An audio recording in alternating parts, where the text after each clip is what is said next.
Senhor. Uma grande alegria estar aqui, gratidão a Deus. Obrigado ao conselho, ao pastor, pelo convite, de estarmos aqui.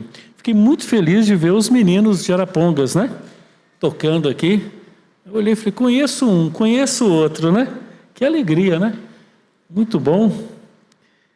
E o Samuel tocando ali, eu conheci o Samuel, ele tinha 5 anos de idade, Vandinho aqui. Tinha um menino bonito tocando aqui, eu falei, eu conheço esse menino, acho que o pai dele deve entender um pouquinho de música, alguma coisa, Que alegria, gente, que coisa boa, Muito bom também rever os irmãos, alguns irmãos de Arapongas aqui, Coisa boa, a gente está revendo os irmãos, e essa igreja é uma igreja do nosso coração, uma igreja que a gente tem um carinho muito grande por essa igreja, A gente sempre acompanha os trabalhos, o que está acontecendo aqui com os irmãos, e nos alegramos muito com o que Deus tem feito nesse lugar. Eu estou comigo, como foi dito, parte da minha família, a Vera, não teve condições de vir, mas me acompanha aqui meu pai, uma grande alegria estar meu pai aqui, por favor, fique em pé. 86 anos de idade, firme com Cristo. Meu cunhado, Denilson, e a minha irmã caçula. Por favor, pode sentar. Estão nos acompanhando, A Vera mandou um abraço a todos vocês, e ela não pôde estar dessa vez. Da próxima, se Deus permitir, nós estaremos juntos. Antes da gente compartilhar a palavra, eu quero falar um pouquinho sobre alguns livros nossos, do nosso ministério. Para quem não nos conhece, nós temos um instituto, que é o Instituto Pense Família, que é um ministério específico que trabalha com casais. E nós temos alguns livros que estão em exposição ali na frente, e eu queria fazer um breve comercial aqui desses livros. Esse livro aqui, Existe uma Maneira Certa de Criar Seus Filhos, é um livro específico sobre criação de filhos. Esse aqui, Uma Carreira em Excelência, ou com Excelência, é um livro sobre o papel da mulher como mãe, um chamado de Deus para ser mãe, uma grande dificuldade dos nossos dias. Esse aqui, Casamento Bíblico, Como Construir um Casamento Bíblico, eu escrevi junto com o pastor Celso Budni, é um livro muito gostoso, muito fácil de ler também, eu sugiro esse livro. E esse último, que é um lançamento nosso, recente, é Vinho Novo, que basicamente é o coração do nosso ministério, aquilo que a gente crê sobre o Ministério de Casais. Todos esses livros, cada um custa R$30. Então, se você adquirir um dos nossos livros ali, ou para você, ou para presente, além de receber um material, além de você levar um livro, um conteúdo bíblico, cristocêntrico, você vai contribuir com o nosso ministério. Eu recebo também como uma oferta de amor, uma oferta dos irmãos para o nosso ministério. Amém? Irmãos, aquilo que Deus depositou no meu coração nessa noite, para compartilhar com vocês, é um dos princípios de vida, eu diria uma disciplina pessoal, uma forma de você encarar a sua vida, que vai fazer toda a diferença na sua vida. De fato, o que nós vamos tratar aqui hoje vai ser um diferencial entre você ser uma pessoa feliz ou não, entre você ser uma pessoa rica ou você ser uma pessoa pobre. Você pode ser uma pessoa rica, você pode ser uma pessoa pobre, independente do que você tem. Você pode ser uma pessoa extremamente infeliz e uma pessoa muito feliz. Eu quero falar hoje sobre uma das disciplinas bíblicas mais salutares, mais elementares, mais fundamentais da nossa vida. Isso vai fazer diferença no seu casamento, isso vai fazer diferença no seu relacionamento com os filhos, com a vida, com a sua saúde, com as suas emoções. Nessa noite Deus colocou no meu coração o desejo de falar sobre gratidão. Gratidão. Eu queria fazer uma pergunta muito simples, eu faço muito essa pergunta para mim mesmo, constantemente. Você é uma pessoa grata? Eu sei que essa pergunta, se você perguntar assim, você é grato, a maioria vai dizer, eu sou. Não, eu sou muito grato, tá louco, né? Claro que eu sou. Mas talvez para você responder essa pergunta, ou ter uma resposta mais adequada, seria bom você perguntar para as pessoas próximas de você. Se tiver coragem, pergunte para a tua esposa, pergunte para o teu marido, pergunte para os seus filhos, para os seus pais. Tenha coragem de perguntar, eu sou uma pessoa grata? Você que convive comigo, você percebe gratidão no meu coração, nas minhas atitudes? Mas mais que isso, talvez a gente tenha coragem de perguntar para o Senhor, Senhor, eu tenho sido grato a Ti?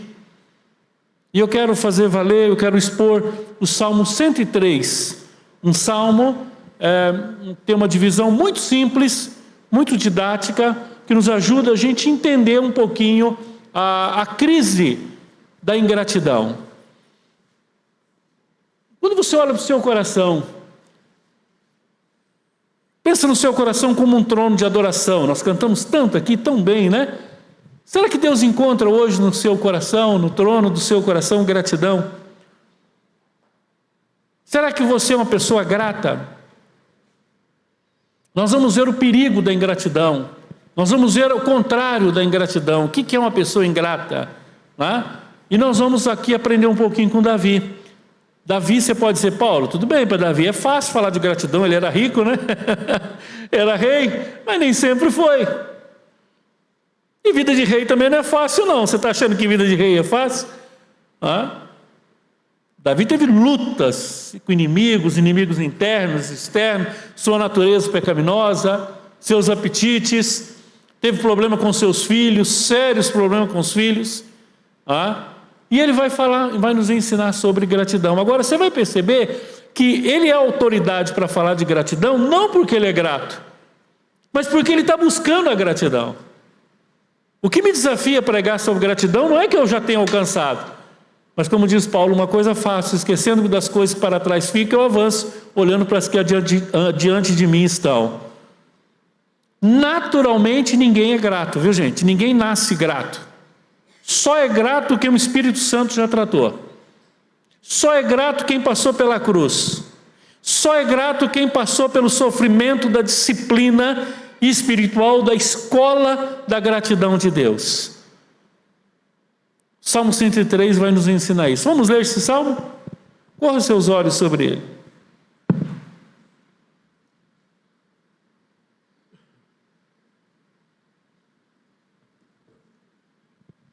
Salmo de número 103, Salmo de Davi. Salmo, ele diz assim: bendize, ó minha alma, ao Senhor, e tudo que há em mim, bendiga seu santo nome. Bendize, ó minha alma, ao Senhor, e não te esqueça de nenhum só dos seus benefícios. É Ele quem perdoa todas as tuas iniquidades, quem sara todas as tuas enfermidades, quem da cova redime a tua vida e te coroa de graça e misericórdia, quem fartas de bens a tua velhice, de sorte que a tua mocidade se renova como a da águia. O Senhor faz justiça e julga todos os oprimidos. Manifestou os seus caminhos a Moisés e os seus feitos aos filhos de Israel. O Senhor é misericordioso, é compassivo, é longânimo, é assaz benigno. Não repreende perpetuamente, nem conserva para sempre a sua ira. Não nos trata segundo os nossos pecados, nem nos retribui consoante as nossas iniquidades. Pois quanto o céu se alteia acima da terra, assim é grande a sua misericórdia para com os que o temem. Quanto dista o oriente do ocidente, assim afasta de nós as nossas transgressões. Como um pai que se compadece de seus filhos, assim o Senhor se compadece dos que o temem, pois Ele conhece a nossa estrutura e sabe que somos pó. Quanto ao homem, os seus dias são como a relva, como a flor do campo, assim ele floresce. Pois, soprando nela, o vento desaparece, e não o conhecerá dali em diante o seu lugar. Mas a misericórdia do Senhor é de eternidade a eternidade sobre os que o temem, e a sua justiça sobre os filhos dos filhos, para com os que guardam a sua aliança e com os que se lembram dos seus preceitos e os cumpre. Nos céus estabeleceu o Senhor o seu trono, e o seu reino domina sobre tudo. Bendize ao Senhor todos os seus anjos, valorosos em poder, que executais as suas ordens e lhe obedeceis a palavra. Bendize ao Senhor todos os seus exércitos, vós, ministros seus, que fazeis a sua vontade. Bendizei ao Senhor, vós todas as suas obras, em todos os lugares do seu domínio. Bendize, ó minha alma, ao Senhor. Aleluia, glória a Deus. Irmãos, esse salmo é maravilhoso. Esse salmo ele tem uma divisão didática muito simples. Do primeiro versículo até o versículo 2 é a invocação, uma introdução, é quando ele desafia, ele trata do tema e ele tem uma briga interna. Na verdade, no versículo 1 e 2, Davi está olhando para dentro do seu coração e ele está dizendo: alma, para de reclamar. Aqui não é um salmo de quem está grato, é um salmo de quem está tendo luta com a ingratidão. E quando ele olha para dentro do seu coração, ele percebe a murmuração, ele percebe a ingratidão, e ele diz: bendize a minha alma ao Senhor. Bendizer significa falar bem. O contrário de bendizer é murmurar, falar mal, reclamar. E ele diz: bendize a minha alma ao Senhor, e tudo que é em mim bendiga o seu santo nome. Bendize a alma ao Senhor, e não te esqueças de nenhum dos seus benefícios.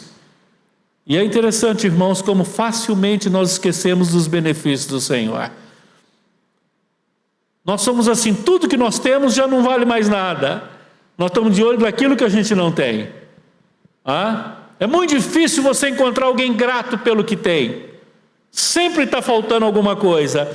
Sempre está faltando. E sabe quando é que vai estar bom? Nunca. Se não está bom agora com o que você tem, nunca vai estar bom com nada. A gratidão não tem a ver com o que você tem. A gratidão é uma atitude espiritual, é uma disciplina do nosso coração. Você tem que disciplinar o seu coração na gratidão. Troque a alma aqui por coração. E ele está olhando para dentro dele e disse: alma, para de reclamar. Não te esqueça de nenhum dos seus benefícios. E é interessante que do verso 3 até o verso 19, ele vai elencar, ele vai relacionar 26 razões pelas quais nós devemos ser gratos. Ele disse: eu vou encher minha alma de motivos aqui. Eu vou falar tanta coisa que Deus tem feito por mim que a minha alma não vai ter outra escapatória. Ela vai ter que falar bem, ela vai ter que adorar, ela vai ter que agradecer, ela vai ter que bendizer. Era uma luta que ele estava tendo. A partir então uma divisão simples, verso 1 e 2, um chamado para a gratidão. Do verso 3 até o verso 19, as razões pelas quais nós devemos ser gratos. 26 razões. Tem um autor que ele coloca 32, ele consegue transformar esse num comentário bíblico aqui para 32, nós vamos ficar com 26. E do verso 20 ao verso 22, quando ele vai concluir, ele estende o chamado à gratidão até os anjos, e ele termina da maneira que ele começou, termina falando com ele mesmo, com a alma dele, e ele termina: bendize a minha alma ao Senhor. Minha alma, para de reclamar, pare de murmurar, pare de expressar a tua ingratidão. Eu volto à pergunta: você é uma pessoa grata? Naturalmente, irmãos, ninguém é grato, ninguém nasce grato. Você: pastor, eu sou muito grato, sempre fui. Não. Você está iludido, você não se conhece. Deus vai permitir situações na sua vida para você perceber a sua ingratidão. Irmãos, a ingratidão, a murmuração é uma das poucas atitudes na Bíblia que a Bíblia diz que provoca a ira de Deus. Deus fica contra você quando você está murmurando. Olha a história de Israel. O que tirou o povo de entrar na terra prometida e ficar andando em círculo foi a ingratidão, foi a murmuração. E nós somos uma geração mais ingrata de toda a história da humanidade. E é fácil a gente entender. Nós somos uma sociedade de consumo, que vive a celebração do consumo, junto com o hedonismo, a busca do prazer a qualquer preço. E o consumismo, o conceito do consumo, por trás do conceito tem a ideia da insatisfação. Então o próprio mercado ele coloca em você que o que você tem não vale nada. Então o que você tem que comprar aquilo que não tem. Seu carro não vale nada, é ultrapassado. Teu celular é uma porcaria. Você pagou só a terceira prestação das 12. E ele já não serve mais. Ele é obsoleto. As roupas que você tem, nenhuma serve. Não vale nada. E é interessante que quem está de fora olha para o que você tem e fica admirado. E você fica: mas do que ele está admirado? O que eu tenho não vale nada. Eu já contei essa ilustração, os irmãos de Arapongas já cansaram de ouvir. Mas eu lembro que um dia eu fui numa casa, uma senhora, ela tinha acabado de construir uma casa dos sonhos, uma casa enorme. Ela e o marido. E eu comecei dando os parabéns, dizendo, olha que coisa linda, quantas suítes, que espaço, que bom. Pois é, mas essa janela não ficou boa, esse chão ficou esquisito, o senhor vê aqui, o engenheiro errou, ali o pedreiro. Eu falei, irmã, é uma porcaria, por que você está morando nessa casa? Então, né? Volta para a velha, né? Larga esse negócio aqui, porque... meu Deus, qualquer um morreria para morar, daria tudo para ter uma casa dessa e não está bom. Isso não é só com ela, irmãos. O que você sente quando você abre teu guarda-roupa? O que você sente quando você puxa teu extrato bancário? O que você sente quando você olha para o espelho, para a tua aparência? Irmãos, nós somos uma geração ingrata. Nós somos uma geração que só sabe cobrar, que só sabe exigir. Lembra da ilustração que eu acho que eu até já contei aqui? Para representar a nossa geração, o pai vai à feira com a filha de 6 aninhos e o feirante ali querendo agradar a família, pega uma laranja, dá para a menina e fala, uma laranja para uma princesa. Ela pega aquela laranja, a família olha para ela, olha para o feirante e fala, filha, o que fala para ele? E ela devolve e diz, descasca. Isso é a nossa geração. Isso é a nossa geração. Irmãos, é interessante que a ingratidão ela é muito mais profunda do que a gente imagina. A ingratidão é uma rebelião contra a soberania de Deus. A gratidão é uma submissão à soberania de Deus. A ingratidão é uma atitude dizendo, Senhor, o Senhor não sabe cuidar da minha vida. Se eu estivesse cuidando, eu faria melhor. Daí as nossas orações serem mais conselhos para Deus do que a gente imagina. Esses dias eu me peguei dando tanto conselho para Deus e eu percebi que não era oração, era manifestação de ingratidão. Senhor, faz isso na minha vida, faz aquilo. Eu disse, poxa, eu estou querendo ensinar o Senhor como é que cuida de mim. Em outras palavras, eu estava dizendo assim, Senhor, sabe qual é o problema do Senhor? O Senhor não faz a minha vontade, o Senhor faz só a sua, o Senhor não me escuta. O Senhor faz só do teu jeito. Só porque o Senhor é perfeito, maravilhoso, eterno, onisciente, onipresente, onipotente, o Senhor acha que pode fazer do teu jeito. Eu falo, o Senhor não me ouve, o Senhor não faz o que eu quero. No final nós devemos olhar e dizer, Senhor, muito obrigado, porque o Senhor nunca fez o que eu queria. Irmãos, o maior livramento que Deus pode fazer é quando Deus nos livra da nossa própria vontade e nos leva a nos submeter à vontade de Deus. Claro que quando as coisas estão boas é fácil falar isso. Claro que quando é bênção é fácil falar isso. E quando é sofrimento? E quando é luta? Lembra da mulher de Jó? Esposa de um fazendeiro, rica, filhos, tudo bem, da noite para o dia, como é que está seu marido? Jogado no chão, pobre, perdeu tudo, perdeu o filho, perdeu tudo e agora está lá com feridas, com telhas, com caco de telha se coçando as suas feridas. Ela não aguentou. A rebelião dela não era contra ele, era contra Deus. Ela olha para aquele homem e diz assim, eu tenho 2 conselhos para dar para você. Amaldiçoa teu Deus e morre. Você pensou a pessoa mais próxima de você, a pessoa que mais te ama, de falar isso? Eu fico olhando como Deus trabalhou o coração desse homem. Primeiro porque ele olha para ela e fala assim, nas nossas palavras, meu amor, o Deus que deu o bem não pode dar o mal. E segundo que quando Deus restaura, ele não troca de mulher, né? Ele continua com ela, né? Isso é uma atitude que ele realmente era um homem grato a Deus, né? Um homem tratado por Deus.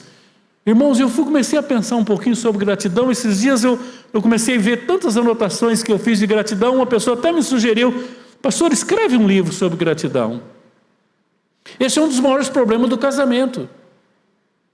Vários conflitos conjugais é questão de ingratidão, de insatisfação. A insatisfação da nossa alma nos leva a murmurar, a reclamar. A reclamação, a murmuração, a insatisfação é uma insubmissão à soberania de Deus. Você diz, Senhor, o Senhor não sabe conduzir a minha vida. Eu vou dar alguns conselhos. A gente fala, eu vou orar, mas se você pegar a tua oração, você vai ver. São conselhos para Deus. E o salmista olha e diz assim, alma, começa a falar bem e não te esqueça de nenhum dos seus benefícios. Sabe por quê, irmãos? Porque nós esquecemos facilmente. Esse povo sai do Egito, abre o mar, vê comida cair do céu, ver água sair de pedra, ver nuvem, milagre. Daqui a pouco esse povo começa a reclamar. Nós vamos morrer aqui, era melhor ter morrido lá. Lá pelo menos tinha cemitério, aqui nem cemitério tem. Lá tinha comida, aqui não tem comida. Aqui é só esse maná que cai toda hora, não aguento mais. Na cabeça de Moisés. E Deus vai tratando, e Deus vai tratando, e Deus vai tratando. Facilmente eles trocam de Deus por ingratidão. Irmãos, nós não devemos esquecer dos nossos benefícios.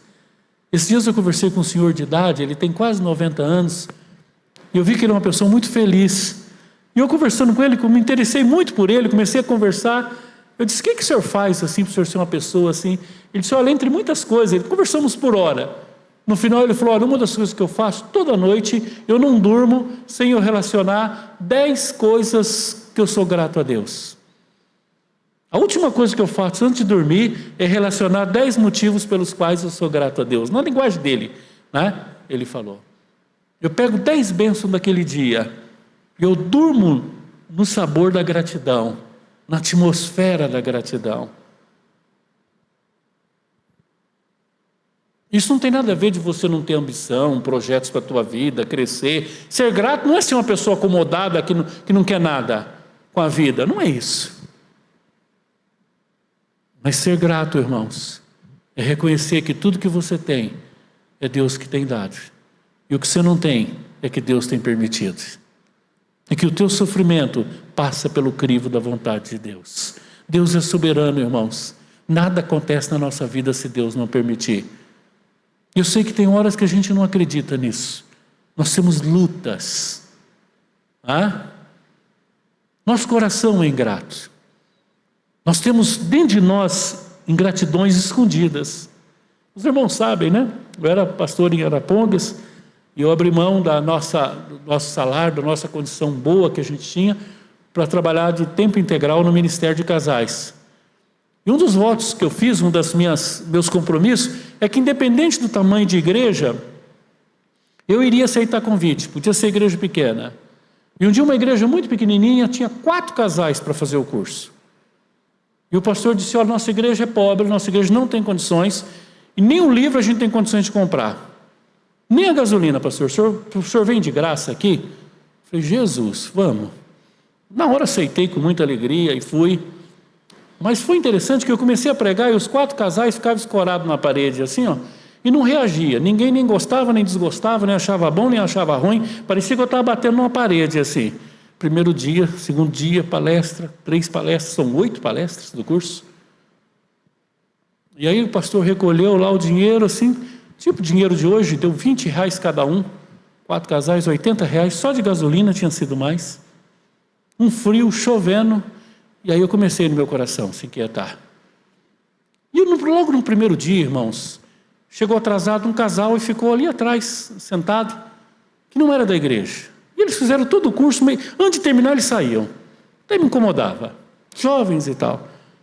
E eu fui fazendo aquele curso, irmãos, e eu fui reclamando e falando para a Vera, acho que eu não vou aceitar mais esse negócio assim não, está muito difícil. Nem para jantar ninguém chamava a gente, terminava, a gente ia para casa. Eu falei, não, meu Deus do céu, chovendo, frio, e não tinha reação, nenhum livro vendeu nada, eu fui entrando em crise. E Deus foi permitindo sair do meu coração. No último dia eu não aguentei, reclamei para Deus, falei, não, Senhor, assim não dá não, assim eu não vou aceitar mais não, faz uma obra e tal. Eu já estava, terminou o culto, irmãos,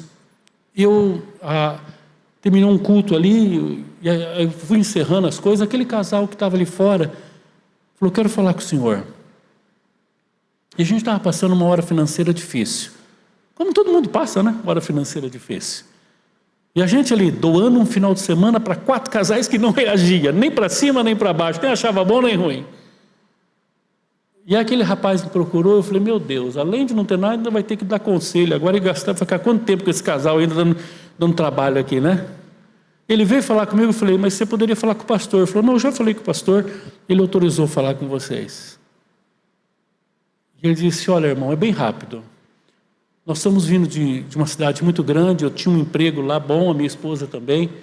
Nós fizemos um acerto muito bom. E além do nosso dízimo, nós resolvemos reservar um valor para a oferta. E desde que nós entramos aqui, nós tínhamos certeza que essa oferta tinha que ser dada para vocês. E ele me deu um envelope. E eu coloquei aquele envelope no bolso com a maior incredulidade. Falei, se tiver duzentão é muito. E quando eu saí, irmãos, eu cheguei em casa, eu abri o envelope.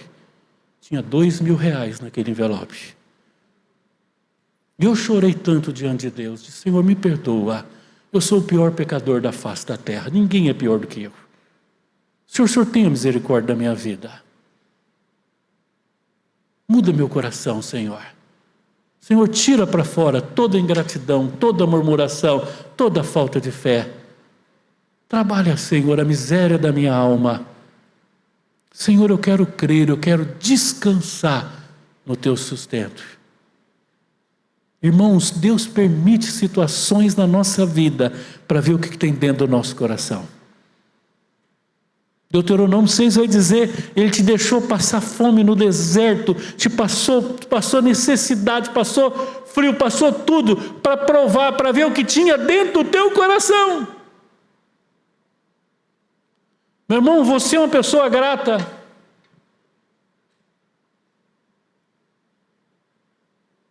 Relacione na sua mente agora todos os motivos pelos quais você deve ser grato.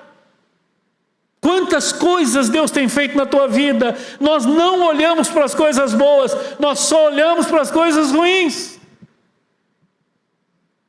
É interessante que esse caminho, ele é um hábito. Você começa a reclamar, começa a murmurar, você se torna uma pessoa chata. Quer ver, eu vou perguntar para você, não é muito ruim ficar convivendo perto de uma pessoa que só reclama, que nada está bom? É assim também que as pessoas veem se você é assim. Todo mundo gosta de ficar perto de uma pessoa alegre, cheia de vida, né? Uma pessoa feliz, uma pessoa que está bem com Deus. Isso não quer dizer que a vida está boa. Também, irmãos, aqui não quer dizer que você não possa abrir um coração com o irmão, você não possa chegar para uma pessoa e falar assim, pastor, vem cá, está difícil minha vida, tenho lutas. Isso é saudável até. Mas a ingratidão, irmãos, é uma rebelião contra Deus. E a pessoa começa a ser uma pessoa insatisfeita. Lembro de uma situação, entrei no elevador, tinha uma pessoa, falei, está tudo bem? Disse, não, está ruim, está tudo difícil, calor, difícil e tal. Aí ficou aquele assunto sem graça, né? O elevador demorando um pouquinho. Falei, ainda bem que amanhã é feriado, não é um feriado prolongado. Falei, o que adianta? Não tem dinheiro? Não adianta nada. Eu disse, meu Deus.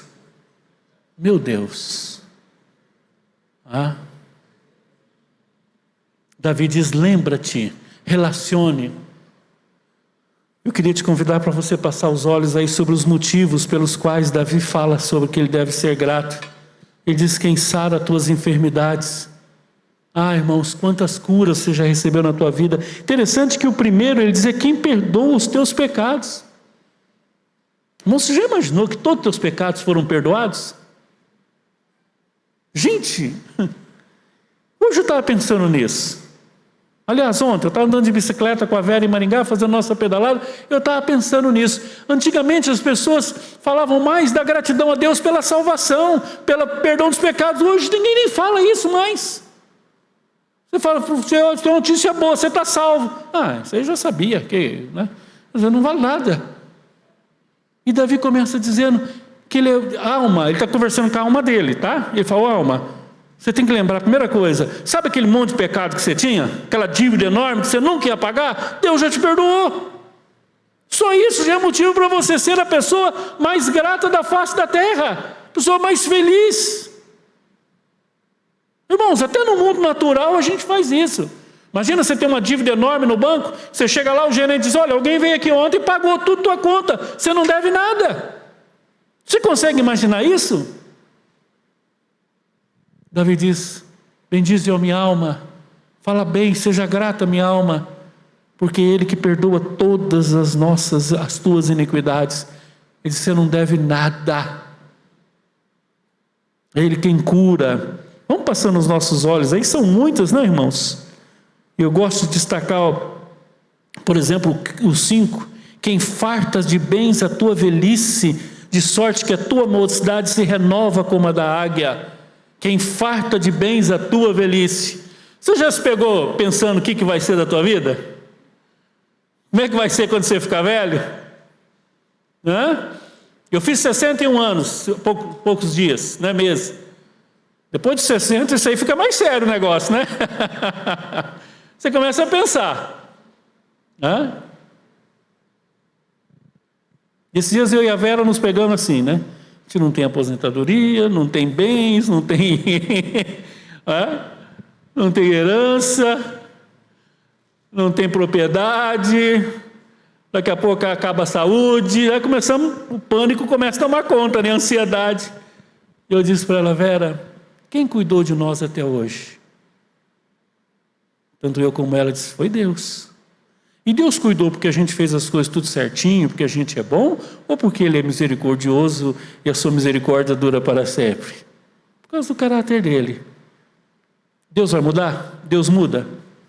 Então quem vai cuidar da gente amanhã? O mesmo Deus que cuidou até hoje.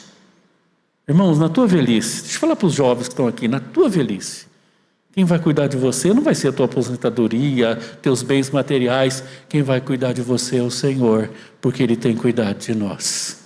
Amém? Irmãos, isso gera descanso. À medida que você vai vendo aqui os motivos, né? Eu gosto 9, não nos repreende perpetuamente, nem conserva para sempre a sua ira. O 13, como um pai se compadece de seus filhos, assim o Senhor se compadece de nós, pois Ele conhece a nossa estrutura e sabe que somos pó. Deus nos conhece.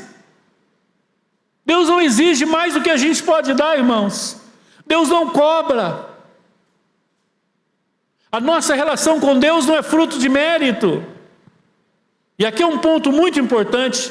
Se você não conhece a Bíblia, você não conhece teologia bíblica, você não conhece principalmente a teologia reformada sobre a justificação pela fé, se você não entendeu ainda o que aconteceu naquela cruz, se você não entendeu o capítulo 4, 5, 6 de Romanos, você tem muita dificuldade de descansar. O crente que não entendeu a justificação pela fé é um crente que vive de ressaca. Ele sempre quer fazer coisas para Deus, para impressionar a Deus. A motivação das suas obras é agradar a Deus no sentido de comprar o amor de Deus. É como se você tivesse filho, essas crianças que cantaram aqui, se essas crianças fizessem isso. Seu filho tem aí 4, 5 anos e termina o almoço, ele olha para você e diz: pai, obrigado por esse almoço. Pai, se eu me comportar bem direitinho, ajudar a mamãe, vai ter janta hoje? Tem jantar? Aí chega de noite, depois de jantar, ele diz: pai, muito obrigado. Pai, se eu ajudar o senhor aqui, vai ter uma cama para eu dormir, vai ter uma segurança aqui. Você vai dizer: meu filho, você não entendeu nada. Você é meu filho. Você é meu. Tudo que eu tenho é teu. Eu vou cuidar de você, independente do que você faz. Nada vai mudar o meu amor por você. Eu conheço as suas fragilidades, eu conheço as suas fraquezas. Irmãos, essa é a segurança que nós temos que ter com a providência de Deus. Deus tem cuidado de nós. Por causa de nós? Não, nunca foi. Nós somos salvos pela graça e vivemos a vida cristã pela graça. Aqui cabe uma dica: estude um pouco sobre a doutrina da providência. Heber Campos tem um livro de quase 700 páginas só sobre a providência. Ouça algumas palestras de bons teólogos que falem sobre a providência de Deus. Irmãos, como isso vai gerar descanso para a nossa alma, como isso vai nos levar à segurança de dizer: Deus tem cuidado de nós. Poderíamos falar sobre 26 razões, mas já caminhando para o fim, a última parte.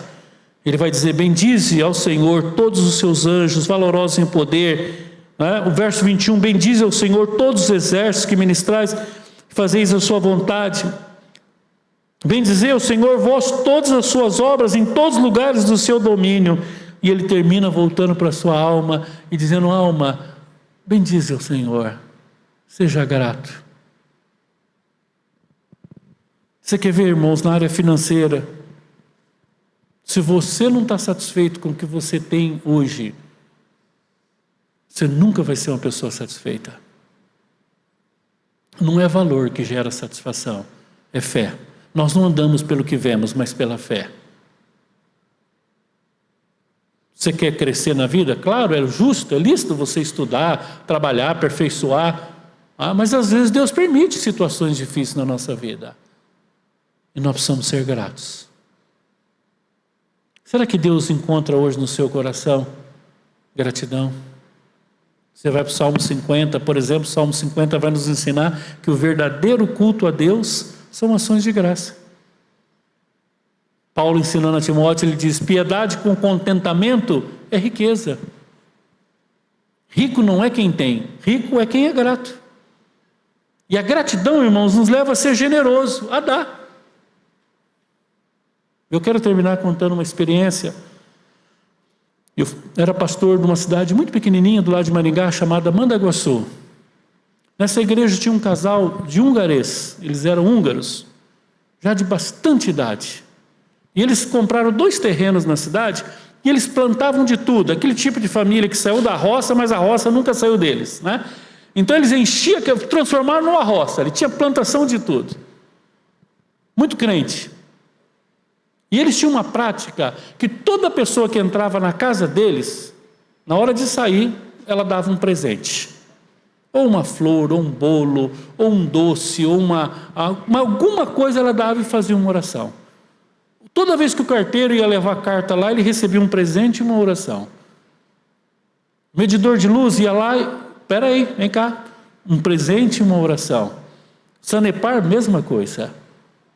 Eu já cheguei a entrar na casa dessa pessoa 2 vezes no mesmo dia, nas 2 vezes ela dava presente. A Vera ficava encantada, ela pegava as latinhas de margarina e plantava flores lindas.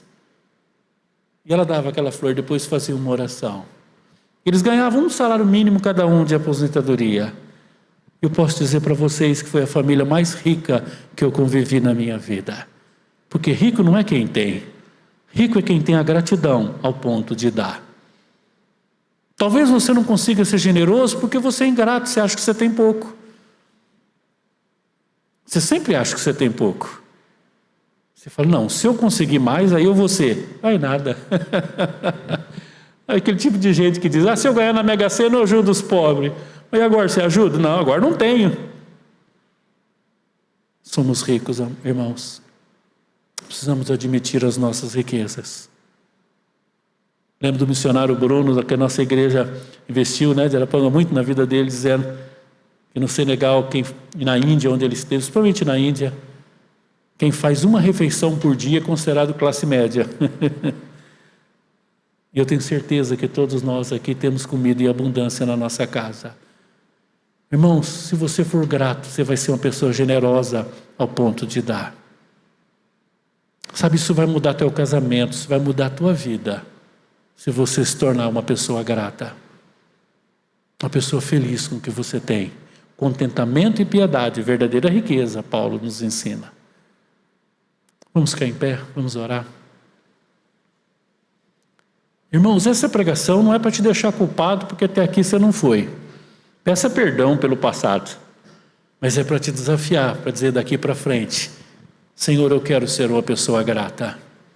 Eu quero ser uma pessoa que exala gratidão. Eu quero manifestar